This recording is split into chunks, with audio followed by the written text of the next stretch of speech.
Buenos días a todos, bienvenidos una vez más a Crosspoint Español. Qué bueno verlos a todos aquí una vez más, y algunos de los que veo por primera vez, qué bueno darles la bienvenida. Algunos de los que no veía hace tiempo, muchas gracias. A los que están con nosotros aquí en esta mañana, gracias por traer la iglesia a este salón. A los que ven nuestra transmisión, muchas gracias por estar en sintonía. Ojalá podamos verle pronto entre nosotros. Mi nombre es Miguel Medina, soy el pastor titular aquí.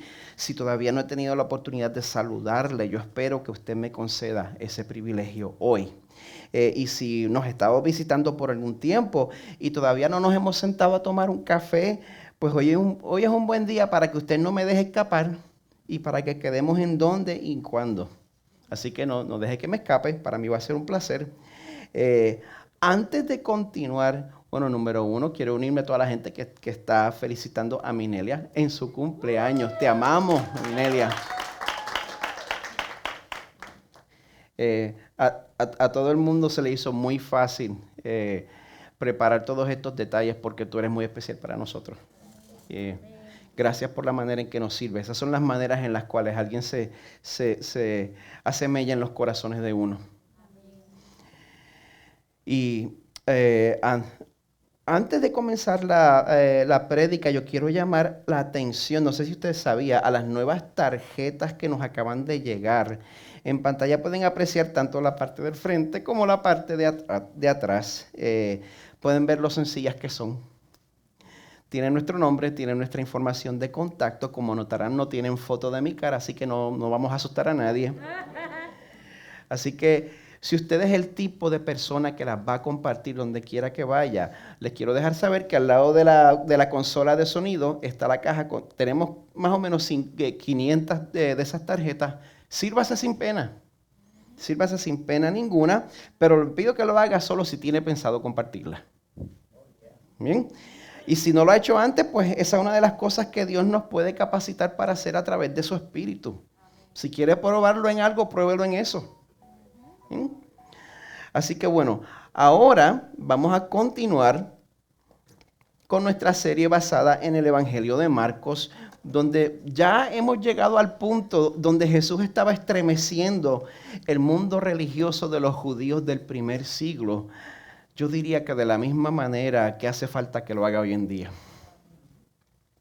Porque el tema que se está destacando más y más aquí es la tensión y la animosidad que estamos viendo entre Jesús y entre los fariseos. Pues esa mala voluntad de los fariseos en contra de Jesús no ocurrió en un vacío. Se debía a que Jesús estaba dejándole ver al pueblo poco a poco que los fariseos, que en buen puertorriqueño los que estaban ranqueados religiosamente, la élite religiosa, ellos habían olvidado y habían dejado de enseñar la manera correcta de nosotros acercarnos a Dios. Hablamos de eso el domingo pasado, cómo nos acercamos a Dios. ¿Qué es lo que me da a mí la fuerza de cara para acercarme a un Dios santo, sabiendo quién yo soy? Pues hemos estado enseñando que para nosotros acercarnos a Dios necesitamos un corazón humilde. Necesitamos un corazón que reconoce que, número uno, todos le hemos fallado a Dios. Todos tenemos eso en común. Número dos, necesitamos que Él tenga misericordia de nosotros y tenemos que llegar rogando por esa misericordia. Y número tres, no podemos impresionar a Dios con nuestras obras y con nuestra santurronería. No, eso no va a funcionar. Y eso es el corazón de lo que Dios enseña y de lo que siempre enseñó aún en el Antiguo Testamento. No hay tal cosa como un Dios de ley en el Antiguo Testamento y un Jesús hippie de gracia en el Nuevo Testamento. Dios es el mismo ayer, hoy y por los siglos. El Dios que nos salva a través de su misericordia es el mismo, ha sido el mismo todo el tiempo. David le decía en el Salmo 51, tú no quieres sacrificios que yo te daría. Los sacrificios del Señor son el corazón contrito y humillado. Ese tú no vas a despreciar. Sin embargo, los fariseos, ya sea de manera explícita o como ocurre ahora dentro de las iglesias, de manera implícita, ellos distorsionaban la ley de Dios y la usaban para enseñar que la única manera de nosotros estar en paz con Dios era a través de obedecer la ley de Moisés al pie de la letra, incluyendo seguir tradiciones con muchos matices culturales exclusivos. O sea que si tú no eras judío, la cosa estaba difícil para ti. Pues lo que está sucediendo es que Jesús le está mostrando al pueblo de Israel que sus líderes religiosos se habían desviado de su propósito original porque estaban enseñando las cosas como no eran. Vemos que Jesús le está enseñando a los fariseos y también a los discípulos y también a nosotros que en este punto de la historia, las personas que se estaban acercando a Dios con el corazón correcto, con el corazón humilde, con el corazón contrito, eran las personas menos esperadas, eran las personas marginadas, eran las personas de otros países. Eso sí, que era un escándalo, caía como bomba en un pueblo con tanto orgullo nacionalista. Si recuerdan la semana pasada, fue una mujer extranjera que nos modeló la manera correcta de acercarnos a Dios. Pero hoy, a través del capítulo 8 del Evangelio de Marcos, vamos a ver que la condición de muchos dentro del pueblo de Israel era una condición crítica, era una condición del pueblo escogido de Dios. Era una condición que yo voy a llamar despistados por negligencia.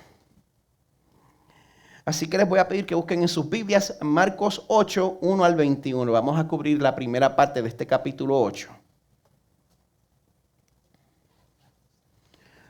Como les mencioné, el domingo pasado dimos este paseo largo con Jesús y sus discípulos fuera de la frontera de Israel.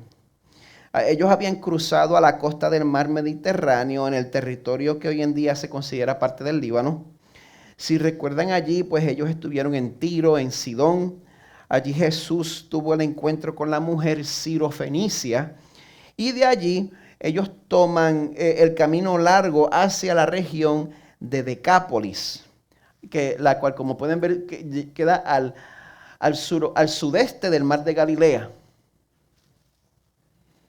Allí pues Jesús sana a un hombre sordo y le restaura el habla instantáneamente.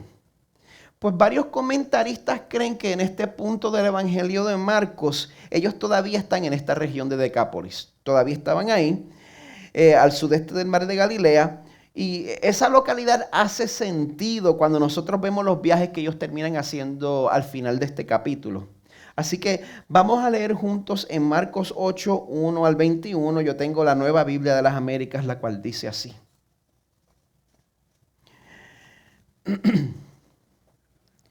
En aquellos días, cuando había de nuevo una gran multitud que no tenía que comer, Jesús llamó a sus discípulos y les dijo: tengo compasión de la multitud, porque ya hace 3 días que están junto a mí y no tienen que comer. Y si los despido sin comer a sus casas, desfallecerán en el camino, pues algunos de ellos han venido de lejos. Sus discípulos le respondieron: ¿dónde podrá alguien encontrar lo suficiente para saciar de pan a estos aquí en el desierto? ¿Cuántos panes tienen?, les preguntó Jesús. Ellos respondieron: 7. Entonces mandó a la multitud que se recostara en el suelo, y tomando los 7 panes, después de dar gracias, los partió y los iba dando a sus discípulos para que los pusieran delante de la gente, y ellos los sirvieron a la multitud. También tenían unos pocos pececillos, y después de bendecirlos mandó que estos también los sirvieran. Todos comieron y se saciaron, y recogieron de lo que sobró de los pedazos 7 canastas. Los que comieron eran unos 4,000. Jesús los despidió y, subiendo enseguida a la barca con sus discípulos, se fue a la región de Dalmanuta. Entonces salieron los fariseos y comenzaron a discutir con él, buscando de él una señal del cielo para poner a prueba a Jesús. Suspirando profundamente en su espíritu, dijo: ¿por qué pide señal esta generación? En verdad les digo que no se le dará señal a esta generación.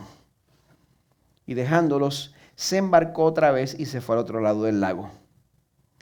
Los discípulos se habían olvidado de tomar panes y no tenían consigo en la barca sino solo un pan. Jesús les encargaba diciendo: tengan cuidado, cuídense de la levadura de los fariseos y de la levadura de Herodes. Y ellos discutían entre sí que no tenían panes.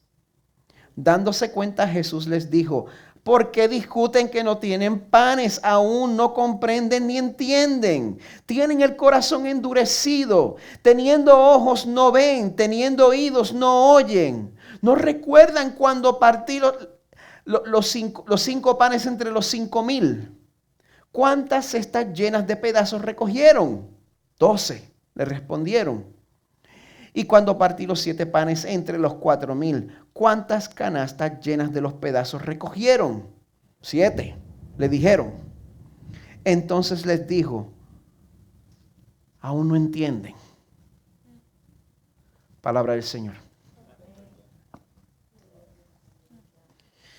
Padre, que nos amaste desde la eternidad, gracias por tu palabra que nos dirige y que nos ayuda a conocernos a nosotros mismos. Confesamos, Señor, yo confieso que soy como los discípulos en este pasaje. Yo ya te he conocido. Sin embargo, Señor, en muchas cosas permanezco ciego, permanezco sordo para cosas que ya yo debería comprender. Permite que tu pueblo pueda darse cuenta de eso también. Te damos gracias, Señor, porque el sacrificio de Jesús en nuestro lugar es lo que hace posible, Señor, que tú nos muestres la misma paciencia que le mostraste a ellos.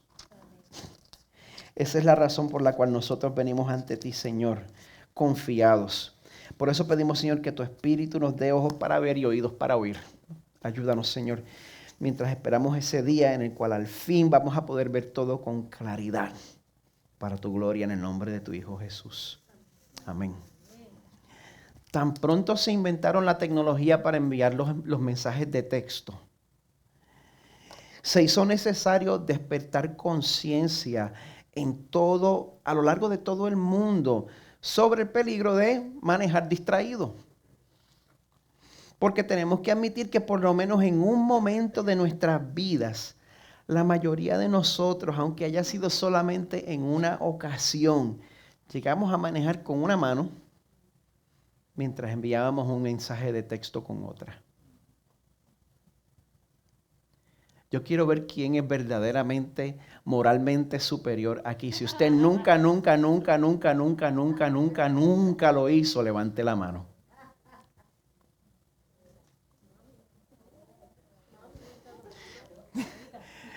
Juanita, otra vez nos gana.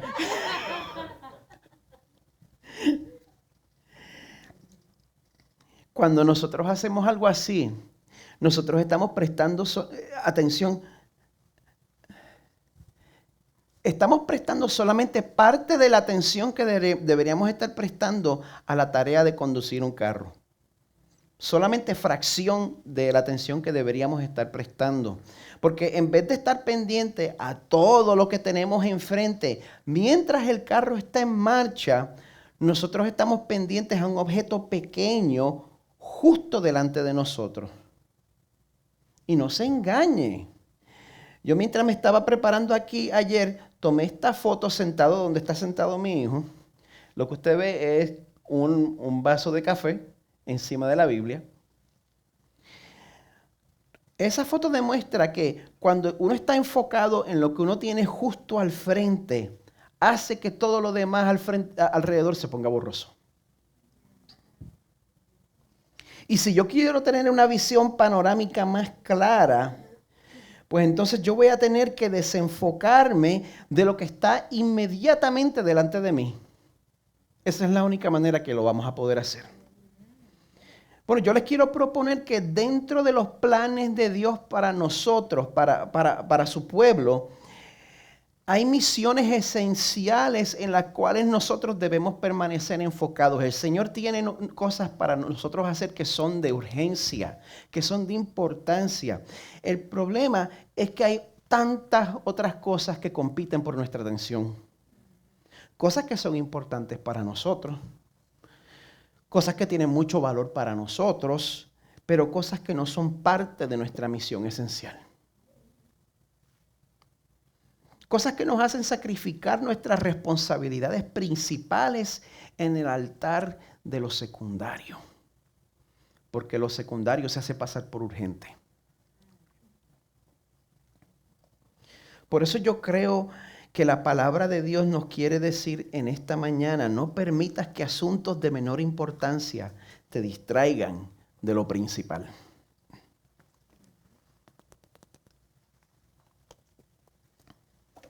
Ahora, si usted se pregunta cómo es que yo llego a esta conclusión con este pasaje, un pasaje cuyo evento central es la segunda alimentación milagrosa que Jesús hizo en los evangelios. ¿Cómo yo tomo la alimentación de los 4,000 y llego a esa conclusión? Bueno, yo llego a esa conclusión porque en los ojos de las personas que debieron haber estado más impresionadas con ese milagro, los fariseos y los discípulos, en los ojos de esas personas, ese milagro no significó mucho porque ellos estaban distraídos con otras cosas, con otros asuntos, con otras prioridades. Ahora, esto es algo que te puede pasar a ti. Esto es algo que me pasa a mí. En cualquier momento dado todos nos podemos distraer. Así que, ¿cómo podemos saber que estamos cayendo en distracciones? Un síntoma de estar distraído es que a la hora de las dificultades, si hemos estado distraídos y de momento nos encontramos en dificultades, nuestra primera reacción es completa desesperanza. Porque no hemos estado prestando atención a lo que debemos prestar atención. Caemos en completa desesperanza y cuando eso nos sucede, nos quedamos atrapados en el momento sin ningún tipo de perspectiva eterna. Nos olvidamos completamente de que en Jesús nosotros tenemos todo lo que necesitamos. Se nos olvida. Como les dije, en este pasaje, a pesar de que el tema principal en la primera parte es literalmente un milagro, este milagro es casi opacado por la falta de fe que muestran tanto los fariseos como los que andan con Jesús. Y si hay algo que no agrada a Dios, es la falta de fe. Hebreos 11:6 nos recuerda que sin fe es imposible agradar a Dios. Y el pasaje de hoy nos va a mostrar en 3 ocasiones separadas cómo Jesús actúa en respuesta a este tipo de actitud. Así que vamos a empezar echando un vistazo a la primera expresión de falta de fe que vamos a ver en este pasaje. Es la falta de fe que viene como producto de nosotros olvidar lo que Dios ya ha hecho entre nosotros. El verso 1 dice: en aquellos días cuando había de nuevo una gran multitud que no tenía que comer. Voy a pausar un momento. Yo no sé si usted se hizo la pregunta cuando comenzamos a leer hoy. Nosotros ya no habíamos estudiado este mismo milagro hace par de semanas. En Marcos 6:30, ¿no leímos ahí sobre cómo Jesús ya había alimentado a 5,000? Pues yo quiero que usted no se preocupe. Juan Marcos no hizo copy-paste en el Evangelio para llenar espacio. Aunque esta alimentación sí tiene elementos en común con la alimentación del capítulo 6. Como ustedes pueden ver en pantalla, también tiene muchos contrastes. Es una ocasión separada y tiene muchas diferencias. Como pueden ver, en la alimentación de los 5,000 estamos hablando de 5,000 hombres, lo cual probablemente estamos hablando de 15,000 a 20,000 personas. Mientras que aquí estamos hablando de un total de 4,000 personas. En la alimentación de los 5,000 se usaron 5 panes y 2 peces, y aquí dice claramente que son 7 panes y unos pocos pececillos. En la alimentación de los 5,000 habían pasado un día en el desierto, y en Marcos 8 habían pasado 3 días. El capítulo 6 se sabe que es en la primavera en el norte de Galilea, y en la alimentación de los 4,000 están en la región de Decápolis. y no se menciona la temporada. En la alimentación de los 5,000 se mencionan 12 cestas y en la de los 4,000 son 7. En la de los 5,000 se hace una oración para bendecir y en el pasaje de hoy se usan 2 oraciones. Y el público en su mayoría es judío para la alimentación de los 5,000 y el público de la alimentación de los 4,000 en su mayoría son gentiles. Por lo tanto, nosotros estamos hablando de 2 milagros similares pero diferentes. Así que, otra vez, no se preocupen, Dios puede hacer eso. ¿Bien? Así que volviendo al verso 1, Jesús llamó a sus discípulos y les dijo: tengo compasión de la multitud porque ya hace 3 días que están junto a mí y no tienen que comer. Y si los despido sin comer a sus casas, desfallecerán en el camino, pues algunos de ellos han venido de lejos. Es importante que nosotros notemos aquí la compasión que Jesús siente por las necesidades físicas de la multitud. Yo creo que dentro de nuestra tribu que valora las doctrinas de la gracia, muchas veces nos gusta andar con los pies flotando un poco. Pero nuestras necesidades no solo están aquí. Tenemos que estar pendientes a las necesidades físicas de la persona también. Nuestra necesidad más profunda es reconciliar nuestra relación con Dios. Pero nadie sabe eso mejor que Jesús. Pero eso no quita que dentro de nuestros recursos nosotros busquemos cómo aliviar la necesidad de nuestro prójimo. No endurezcamos nuestros corazones. Bueno, volviendo al texto, si usted y yo notamos las similitudes entre los 2 milagros, si usted y yo, ustedes lo notaron, cuando empezamos a leer, espérate, esto es como que se siente como que familiar. Si usted y yo notamos las similitudes, yo creo que es razonable esperar que los discípulos que habían sido testigos de ese milagro también notaran las similitudes en condiciones. Y que por lo tanto ellos debieron haber recordado lo que Jesús ya había hecho y lo que era capaz de hacer. Sin embargo, ante esta situación, verso 4, sus discípulos le respondieron: ¿dónde podrá alguien encontrar lo suficiente para saciar de pan a estos aquí en el desierto?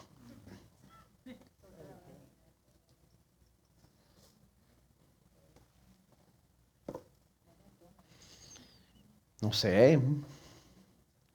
Quizá en esa persona que tienes al frente, que está trayendo multitudes porque echa fuera demonios, es obedecida por el clima, camina sobre el mar, sana a los enfermos, resucita a los muertos y hace poco también alimentó milagrosamente a más del doble del número de las personas que tienes al frente hoy. ¿En serio? ¿Qué sentimiento expresa ese tipo de pregunta que hacen los discípulos? No sé, uno puede presumir lo mejor y tener un juicio más caritativo. Quizá ellos no querían presumir de los servicios de Jesús. Lo que pasa es que mi sospecha, a juzgar por la actitud de ellos en el resto del pasaje, es que esa pregunta es motivada por la falta de fe que viene cuando uno se siente abrumado por las circunstancias. Esa es mi sospecha. Pero ¿sabe qué? Cuando usted anda con Jesús, usted está abrumado por gusto. Y para que nosotros tengamos una idea de cómo esta actitud deshonra al Señor, pues permítame preguntarle, como ser humano, ¿cómo se siente usted cuando ignoran sus esfuerzos?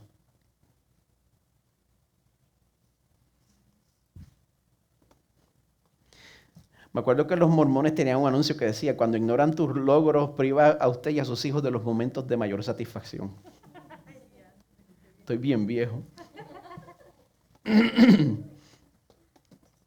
¿Cómo se siente usted cuando ignoran sus esfuerzos? Yo le hago esta pregunta porque gracias a Dios, pues Jesús no es frágil de corazón.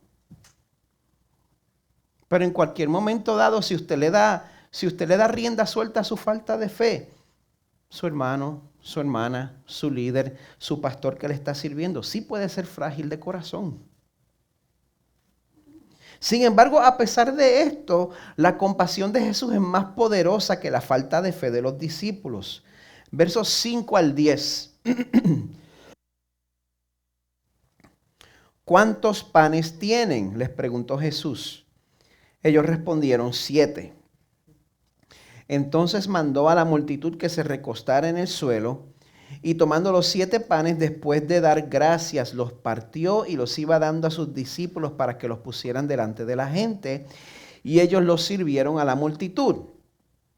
También tenían unos pocos pececillos, y después de bendecirlos, mandó que estos también los sirvieran.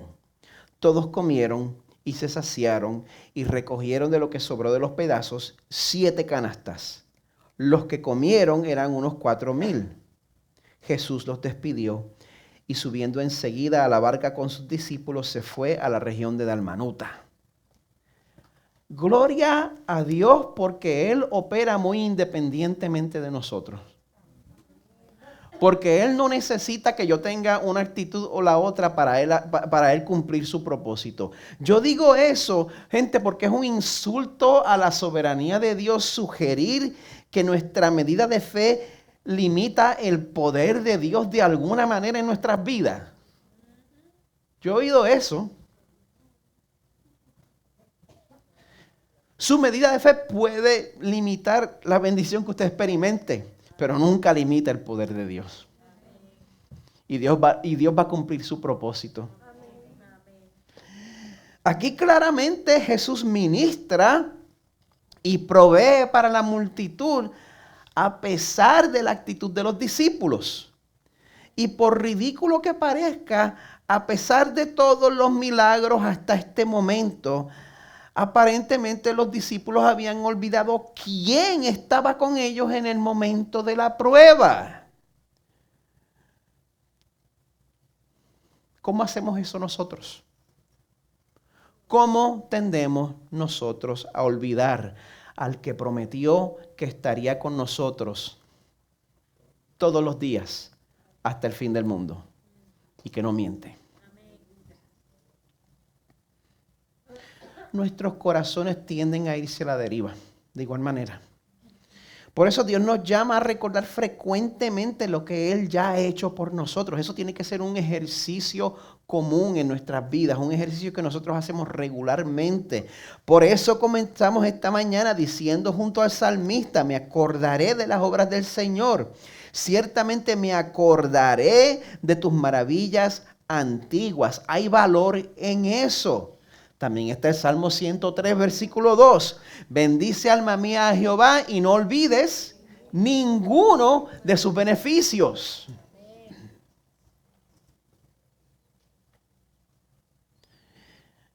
¿Sí? ¿Qué te ayuda a recordar las maravillas de Dios en tu vida? ¿Cómo puedes implementar eso en tus disciplinas espirituales? ¿Cómo puedes implementar eso en tu rutina diaria? ¿Qué te ayuda a recordar cómo Dios ha sido bueno contigo? Te voy a decir, si algo que no te va a ayudar, no van a ser las noticias, no va a ser la política y no van a ser los medios sociales. Eso más bien nos lleva a olvidar lo que Dios ha hecho.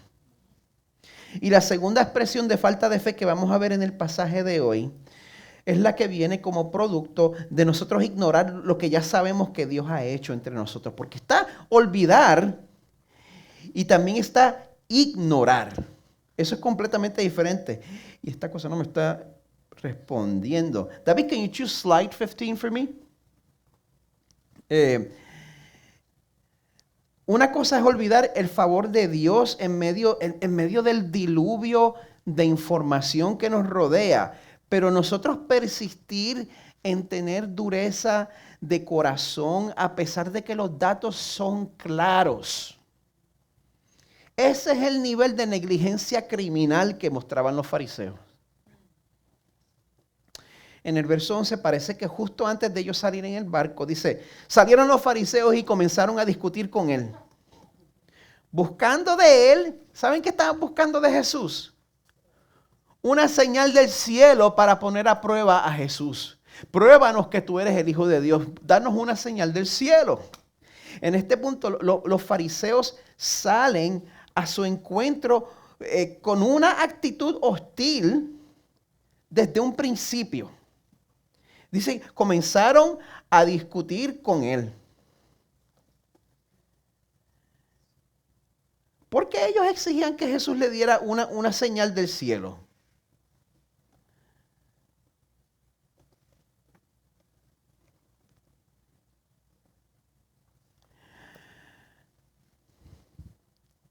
Están buscando una señal milagrosa de parte de Jesús. Una señal milagrosa de parte de Jesús. Perdón si hubieran sido claros conmigo desde el principio. Haberlo dicho antes. Ustedes quieren un milagro de Jesús. No sé. Quizá el hecho que le está trayendo multitudes porque echa fuera demonios, es obedecido por el clima, camina sobre el mar, sana a los enfermos, resucita a los muertos, acaba de alimentar milagrosamente a miles de personas. ¿Eso califica? ¿En serio? La verdad es que, aunque ellos hubieran estado presentes en el mismo bautismo de Jesús, donde el Padre declaró a Jesús que era su Hijo amado en quien Él se complacía, nada iba a poder cambiar los corazones endurecidos de los fariseos, porque a pesar de que lo habían visto ellos ya habían declarado que Jesús estaba echando fuera a los demonios por el poder del demonio. ¿Se acuerdan que ellos habían dicho eso? Ya ellos habían decidido quién era Jesús.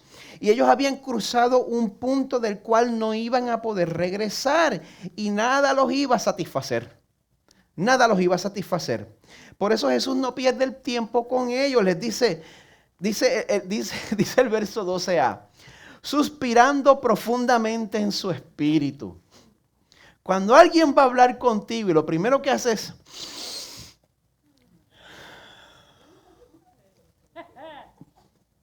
¿Qué quiere decir eso?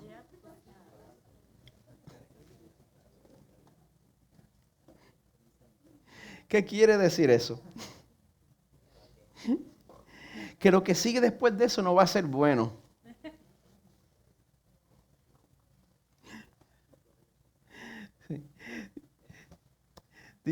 Vamos a seguir con el verso 12.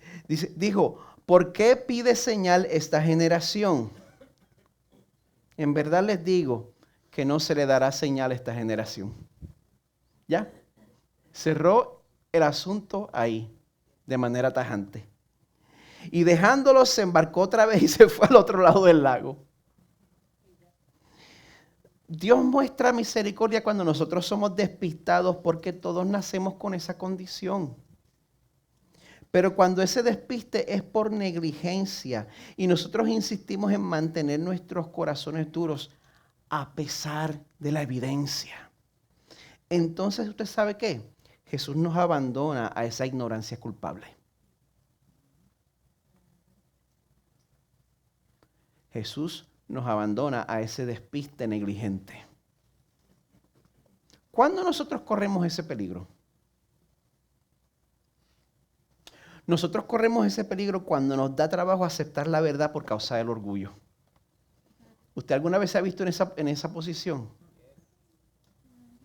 Usted ya se da cuenta que usted no va a ganar la discusión. Usted no es quien tiene la razón. Pero aquí yo muero. Jalisco, no te raje. Cuando nos da trabajo aceptar la verdad por causa del orgullo, eso es una de las ocasiones donde nosotros corremos ese peligro de endurecer nuestros corazones. Vamos a pedirle a Dios que nos muestre dónde y cuándo nosotros tendemos a hacer esas cosas, porque Él nos hace responsables por lo que ya nos ha revelado. Y no hay una generación que tenga tanta revelación como nosotros. Si hay algo que nosotros no vamos a poder decirle a Dios en el juicio final es que yo no lo sabía. Nosotros tenemos acceso a tanta información. Y si usted puede pasar 2 horas por Facebook con el dedo metido en la nariz, usted puede buscar la Biblia. Dios nos hace responsable por lo que ya nos ha revelado. Santiago 4:17 dice que aquel que sabe hacer lo bueno y no lo hace, le es pecado. Jesús es paciente con su pueblo, porque sabe que esta condición de ser cabezón, como dicen en mi familia, la tenemos todos. Todos nacemos así y nos toma tiempo entender. Si usted me conoce a mí y usted conoce a mi esposa Carmen, usted va a saber que el más cabezón soy yo. Usted va a saber que a medida que el Señor nos santifica y nos trae a nuevas etapas de nuestra vida, como que Carmen se somete más rápido al Señor y yo soy el que da cosas contra el aguijón y se escocota más veces antes de que, pues por abundancia de cantazos, pues aprendo. Por eso el Señor es paciente. Pero eso no quiere decir que Jesús se quede sin amonestar firmemente al que lo necesita. Porque la tercera expresión de falta de fe delante de Dios que vamos a ver, go to the next slide, David, es la que viene como producto de nosotros desenfocar nuestra mirada de donde debe estar. Si ustedes recuerdan el verso 10, dice que ellos iban de salida a la región de Dalmanuta. Next slide again. Sí, David, next slide again. Si hasta ahora ellos habían estado en la región de Decápolis, como yo les había dicho, para que nosotros estemos ubicados, entonces ahora ellos están atravesando el mar de Galilea en dirección a Magdala, next slide again, que para entonces se llamaba Dalmanuta. Eso es lo que es Dalmanuta. Dice el verso 14 que los discípulos se habían olvidado de tomar panes y no tenían consigo en la barca sino solo un pan. Así que una vez ellos zarpan y están en el mar, los discípulos se dan cuenta que después del milagro de los panes, ellos habían olvidado tomar de las sobras de esos panes, de los cuales sobraron 7 canastas para su propio viaje. No habían tomado sobras. Go to the next slide. En medio de esa conversación, Jesús se aprovecha para usar el pan del cual ellos estaban hablando como una ilustración de un mensaje de gran importancia. Este es el momento en que se supone que nosotros pongamos a un lado todas las cosas todo a un lado y que nosotros prestemos atención a las palabras que Jesús tiene para nosotros. En el momento que Jesús va a tomar el pan como ilustración y nos va a dar una lección, ese es el momento para nosotros prestar atención y recibir las palabras de vida del Señor. Verso 15, Jesús les encargaba diciendo, tengan cuidado. Cuídense de la levadura de los fariseos y de la levadura de Herodes. ¿Qué significa eso? La levadura de los fariseos y la levadura de Herodes. A lo largo de la Biblia, nosotros vemos que solo se necesita un poco de levadura para fermentar el pan. Por eso en la Biblia la levadura casi siempre se usa como un símbolo de algo que nos puede contaminar aunque se use en pequeñas cantidades. Aquí Jesús está exhortando a sus discípulos a que se guarden de falsas enseñanzas, de cosas incorrectas que ellos pueden aprender, cosas que aún en pequeñas cantidades contaminan nuestras vidas enteras. En el caso de los fariseos, el legalismo. Ellos están enseñando que si tú cumples la ley de Moisés, y están enseñando que si tú cumples la ley ceremonial y te lavas las manos por encima, por debajo y dando 3 vueltas, entonces Dios está obligado a aceptarte. No importa que tú trates a tu mujer como basura. Ahora, ¿qué está enseñando Herodes?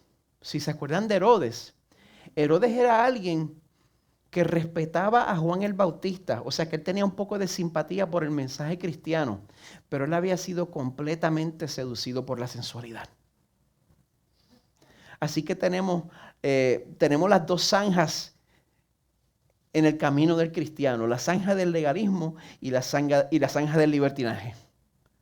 Cuídense de la levadura de los fariseos y la levadura de Herodes. Una lección importantísima, una lección que yo necesito, una lección que usted necesita, una lección que nos hace falta hoy en día.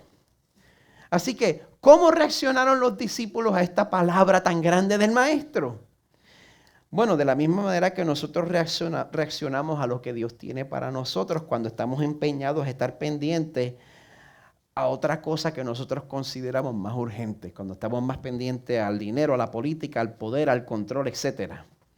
Reaccionamos sin atender, reaccionamos sin entender y preocupados con la situación que tenemos justo al frente, como un caballo con gringolas puestas. Dice el verso 16, ellos discutían entre sí que no tenían panes. Tú ves, Jesús nos está regañando porque no tenemos panes. Les pasó por encima, ni se dieron cuenta de lo que Jesús les estaba enseñando. Y la tragedia más grande es que ellos no se dan cuenta que el mismo pan de vida va en ese barco con ellos. ¿Por qué te preocupas de la ausencia de pan? El pan de vida está contigo.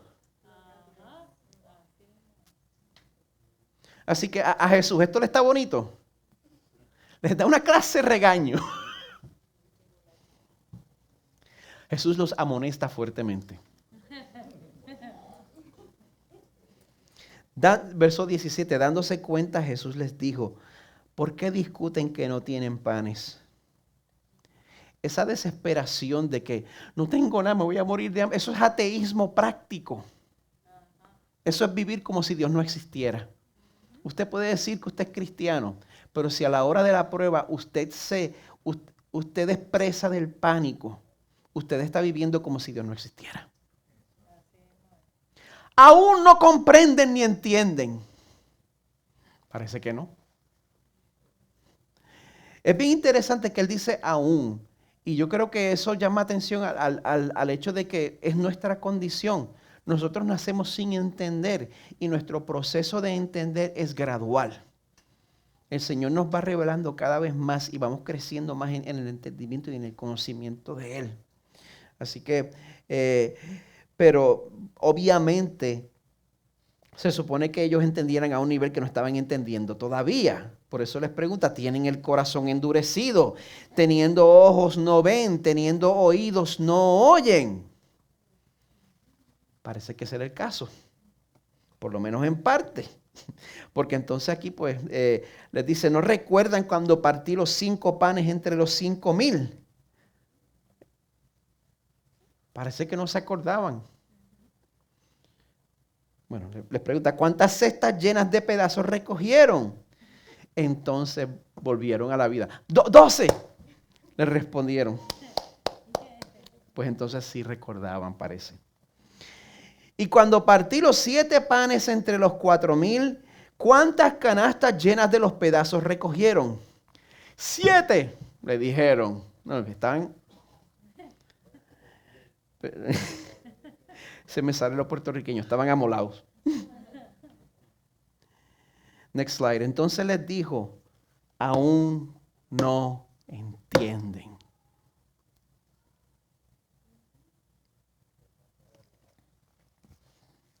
Parece que no. La falta de pan les nublaba la vista. Amada iglesia, ¿qué les nubla la vista a ustedes? ¿Qué los desenfoca?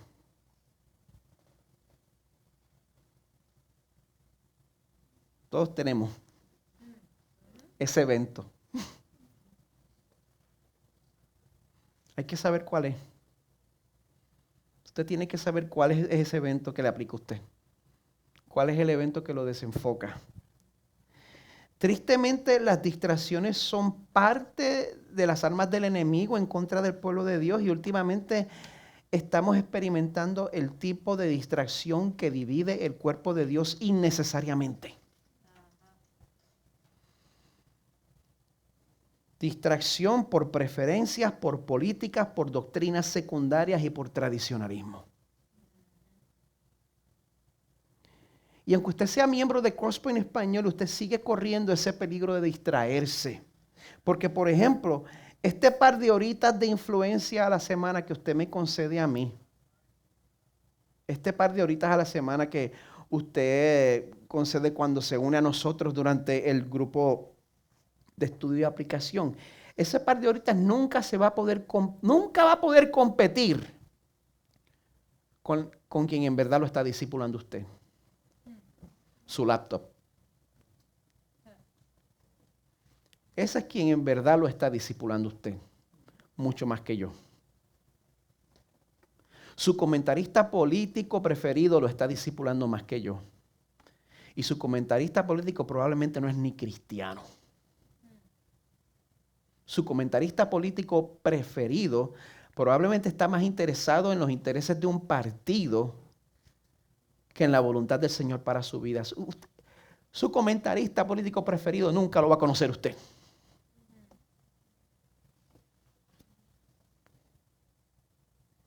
Es importante que se dé cuenta de eso, porque sin darse cuenta, usted puede estar callando la voz del pastor de carne y hueso de su iglesia, mientras se está dejando formar espiritualmente por noticieros y pastores y predicadores que no son parte de su vida.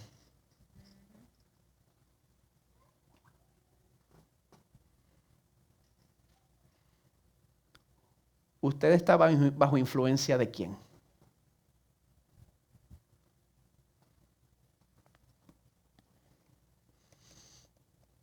Cuando yo le digo esto, ¿cuál es la actitud de su corazón? Si le molesta que le diga eso, pues eso es el Espíritu diciéndole que, pues, que es usted, que le aplica.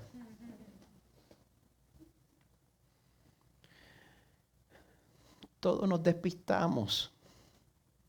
Yo soy el primero que me meto en los medios sociales y en 20 minutos se me pierde Jesús. Carmen se lo puede decir. Y Carmen me dice, pero ¿por qué tú insistes? Todos nos despistamos.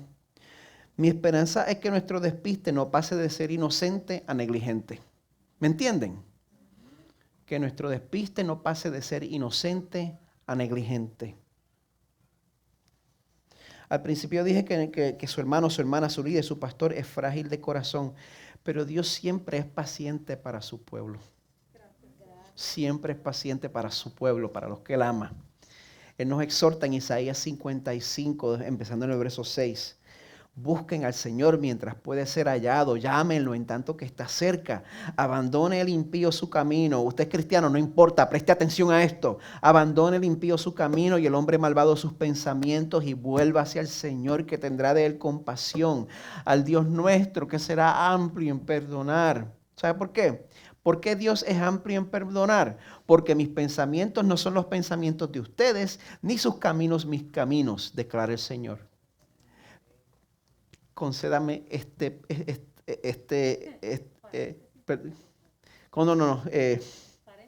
paréntesis. Siempre que usamos esta frase de mis pensamientos no son tus pensamientos, siempre lo usamos como para resignarnos a lo que no nos gusta. Ese no es el contexto. El contexto aquí es que Dios dice, mis pensamientos no son tus pensamientos, yo perdono. Yo soy amplio en perdonar. Yo no soy como un hombre que guarda resentimientos. A eso es lo que se refiere esta frase. Vamos a usarla correctamente. Como los cielos son más altos que la tierra, así mis caminos son más altos que sus caminos y mis pensamientos más que sus pensamientos. Porque como descienden de los cielos la lluvia y la nieve y no vuelven allá, sino que riegan la tierra, haciéndola producir y germinar, dando semilla al sembrador y pan al que come, así será mi palabra que sale de mi boca. No volverá a mí vacía sin haber realizado lo que deseo y logrado el propósito para el cual la envié. Porque con alegría saldrán y con paz serán conducidos. Los montes y las colinas prorrumpirán en gritos de júbilo delante de ustedes y todos los árboles del campo aplaudirán. En lugar del espino crecerá el ciprés y en lugar de la ortiga crecerá el mirto. Y esto será para gloria del Señor, para señal eterna que nunca será borrada. Amén. Si venimos a Él con humildad de corazón, por su amor, tenemos esta garantía. No vemos completamente, no entendemos completamente. Somos cabezones. Ahora vemos todo de manera imperfecta, como dice 1 Corintios 13, por espejo, oscuramente, pero luego veremos todo con perfecta claridad. Todo lo que conocemos ahora es parcial, es incompleto, pero entonces después conoceremos por completo, Dios nos lo promete. Así que vamos a trabajar en lo esencial. Ese es el llamado, sencillamente. Como nos hemos pasado de tiempo por causa de los problemas de internet que hemos tenido, yo voy a concluir en este momento, pero el llamado que tiene el Señor para nosotros es sencillo. Vamos a hacer la unidad en el Evangelio lo esencial.